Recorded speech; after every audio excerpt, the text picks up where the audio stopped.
going to tell you my story about Jamaica. I've been to Jamaica once in my life, and I will never go there again. So I had some business in Jamaica. I was put in a very nice hotel. When you get to the hotel, they say, we have restaurants, we have clubs, we have everything inside the hotel. Don't leave the hotel. We have everything you want here. And it was fine for the first couple days, but after a while of seeing fat Americans overindulge on the buffet and go into this club, which was garbage, as I'm sure you can imagine, you get pissed off with sitting in the fucking golden prison and you decide to go and explore for yourself. So I said, fuck it. I'm in Jamaica. I'm going to go find some actual Jamaican fun. I know some Jamaican brothers in London. They're a little bit crazy, and I know Jamaica's a dangerous place, but whatever. I'm a dangerous guy.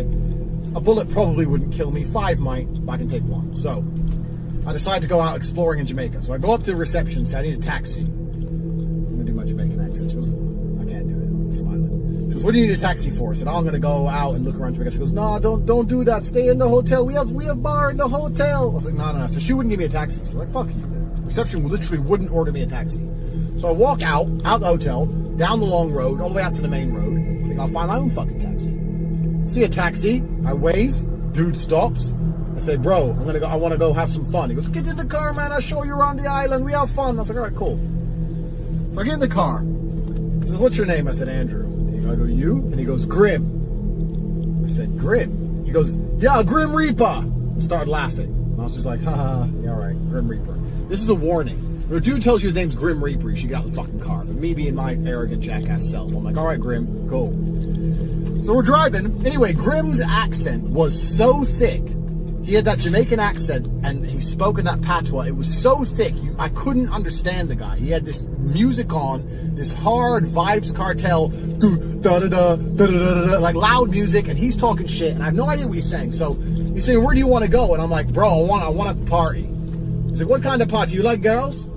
And I know from being in all these countries, I've been to 72 countries, taxi drivers say, do you like girls? When you say yes, they take you to strip clubs to get commission. But I also know Jamaica's super homophobic. So I can't say, no, I don't like girls. And I also don't want to go to a fucking Jamaican strip club. So I'm like, yeah, I like girls, but I don't want to go to a strip club. I want to go find some normal girls. I didn't actually care about girls. I'm not really looking to fuck a Jamaican chick. I just want to look around a bit. But you can't say to a Jamaican guy, I don't like girls. You can get shot in the head. So I'm like, yeah, I like girls, but I don't want to go to a strip club. Anyway, so he starts ranting off. Talking. And he was driving like a fucking idiot. So I'm focusing on the road thinking, maybe I'm going to have to grab the wheel or some shit. This motherfucker's about to kill me. Talking shit. And when he finishes, he pulls out about 5,000 American from his fucking pocket, one of those pockets on his shirt. And he goes, you like that? I have no idea to this day what he said. He must have talked for about 2 minutes. And he pulled out the money and goes, you like that? I like money. So I was like, yeah, I like that. He goes, I party with you all night. I was like, okay, fine. So by saying, yeah, I like that, I agree Grim's going to come party with me. So he pulls up at this club. It's the best club in Jamaica, blah, blah, blah, blah. We go in there. I am mixed race. I may as well have been Ed Sheeran up in this motherfucker. It was black. I'm not being racist. I'm saying it was black. The music was black. The lights were low. You couldn't see nobody's face. It was just black. Everyone in there probably had a gun. Everyone knew the dances. A song would come on. Everyone's doing the same dance. I'm standing there completely out of place. I walk in there, and within precisely 7 seconds, I want to go. And it took only 7 seconds for Grim's stupid ass to order a bottle of Chivas Regal, which I don't even fucking drink. They brought the bottle over to me. I could see on the wall the price of the bottle, but the bill said double, because I'm obviously fucking too white for this fucking place. And Grim just hands me the bill while he opens up the bottle. So I'm like, all right, whatever. So I pay for the bottle for Grim. He starts sipping away on this Chivas. I'm sitting there. I'm standing up against the wall so no one can attack me from behind. Just looking at this club, thinking, not only do I not belong here, I'm definitely a little bit intimidated, and there's definitely no fun for me here. There's no action for me here. But I don't want to just say to Grim, I'm going, because I need him to drive me home. I don't know where the fuck I am. There's no other taxis outside. So I have to let Grim have his fun. So we hung out for maybe 20 minutes. Grim's punk ass, and listen, if you're black and you're watching this, don't get offended. Black people can't drink. They all think they can drink. Black people can't drink. I live in Romania. I've gone to Russia. White people can drink. You can sit with a Russian man through 3 bottles of vodka. It's fine. As soon as a fucking black person starts touching alcohol, they all start getting out of control and rowdy. They start fucking fighting and shooting each other and shit. This motherfucker starts drinking his Chivas. He must have had about 4 or 5 drinks. drunk out of his mind. So I say to him, look, Grim, let's go. Why you want to go? Party just starting, boy. I'm like, bruv, I didn't want to leave. I got to go back to my hotel, got a meeting. Start talking some shit. Okay, I take you to a better party. You don't like the party here, boy. I take you to a better party. I'm like, all right, Grim, let's go. As long as you get me the fuck out of here, let's go. So we leave, we get in his car. Grim is drunk. Drunk as a motherfucker. Driving like, putting his face closer to the road so he can see it better. That level of fucking drunk. Grim is hammered. So he's driving the car at like 15 miles an hour. You know Jamaicans take everything slow. This motherfucker was going slow. I'm like, bro, just take me back to the hotel. I'm done with parties for tonight. He goes, nah, boy, I take it to the best party on the island. Now it's late. It's party time now. You go out at 10 o'clock. Now it's midnight. Now it's party time. All this shit. I was like, all right, fine, fucking take me. Fine, whatever. He was refusing to take me home. I was like, fine, take me to this party. So we're in his car. We're driving. Anyway, we start driving up this dirt hill. Driving up this hill. We're driving up this hill for like 10 minutes. Dirt track hill in the middle of the forest on both sides. And I didn't clock instantly. Maybe it's because I had a few drinks. But then I clocked and thought, this motherfucker's about to rob me. There's no fucking club up here. I'm about to get robbed. Me, Mr. Stupid, wearing my fucking nice watch and shit. So I was like, all right, cool. I'm about to get robbed. I've been robbed before. You know, like I'm a professional athlete. I could fight, but also I know my limitations. You want to take my shit? Take my shit. Whatever. I don't care. I'll buy new shit. So there's no ego attached. Most people die in muggings because of ego. You want my phone? Take my phone. If you tell me you're going to kill me, I'm going to attack you. If you like, just give me your phone and I'll leave, I'm like, fine. Anyway, so I was like, he's going to rob me. So I was like, Grim, where are we going, bro? We're not going to no fucking club. I ain't stupid. He goes, I didn't say a club, boy. I said a party. And that kind of gave me, you know what? That actually made me feel a little bit better when he said it. I thought, maybe there is a party up here. Maybe I'm fucking freaking out. So we get up to the top of this hill. And it was a party. This was Grim's party. It was 2 rickety-ass fucking street lamps dimly lighting a fucking clearing in this forest. There was an old dude sitting on a cooler, and the cooler had some drinks in it. There was a shitty old beatbox from 1988 playing the kind of ragga shit you never heard outside of Jamaica. And there was about 20 Jamaican dudes. No girls. That's it.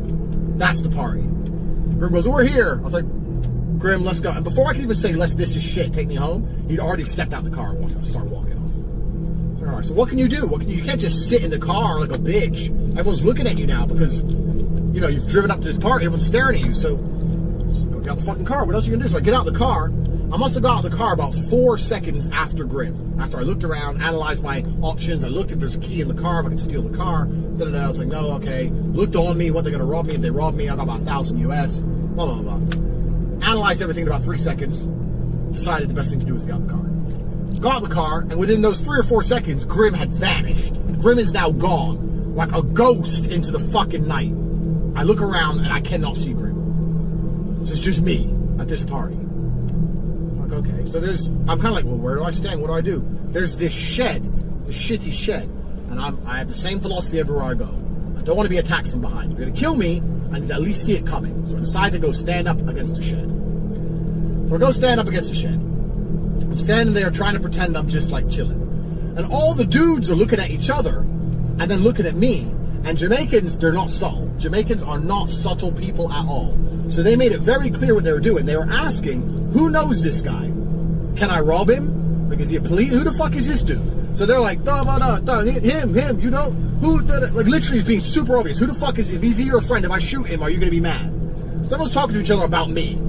I'm just sitting there, and obviously as a professional athlete, especially in fighting, you get a poker face. That's your whole job, is you have a poker face. So I sit there and thought, my only thing I can do is keep the poker face on. I have to pretend I don't give a fuck.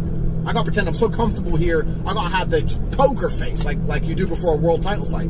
Before a world title fight, you're scared, but you just keep that straight face. So I'm chilling, straight face, whatever.